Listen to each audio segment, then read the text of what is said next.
Ертеде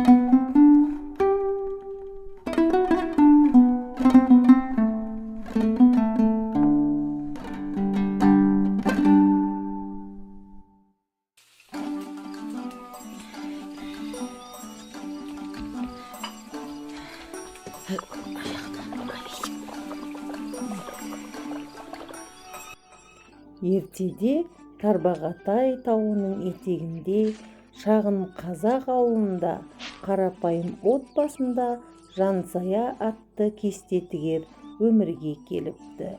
Ол өзінің отбасын, туған-туысқандарын, ауылын өте жақсы көріпті.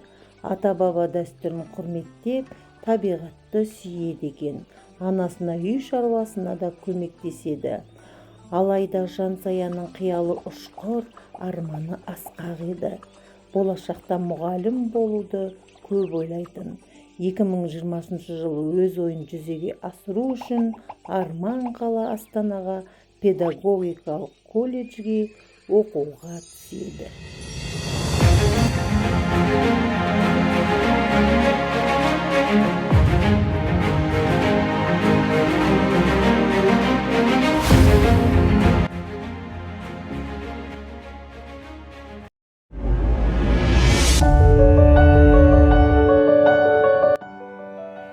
Мен Бедерханова Жансая Нұрланқызы. Ұлы Абай атамыз айтқандай, адамның адамшылығы жақсы ұстаз, жақсы құрбы, жақсы ата-анадан демекші. Осы оқу орнымда жақсы құрбы кездестіріп, талантты ұстаздардан білім алып, 2023 жылы ойдағыдай аяқтап, Жансая Нұрланқызы Көктерек ауылына ұшқан ұяма қайтып келіп, ағылшын тілі пәнінің мұғалімі болып орналасып, шығармашылық жолымды бастап кеттім. Өзіме білім берген ұстаздарым қуана қарсы алды. Тәлімгерім болып, технология пәнінің мұғалімі, педагог зерттеуші Зәуре Сайдахметқызы бекітілді. Ол кісі еңбекқор, ізденімпаз ұстаз. Жетістіктері өте көп. Биылғы оқу жылында ұлттық құндылықтарымызды дәріптеп, аламан құрақ көрпе тігіп, Астана төрінде өз өнерін көрсетіп, Гиннестер рекордын жаңартты. Мен өз ұстаздармен мақтанамын. Are you ready for my class? Yes, I'm. Yes, we are. Let's be quiet. Shh. Okay, good. Sit down. Ұстаз болу жүректің батылдығы демекші.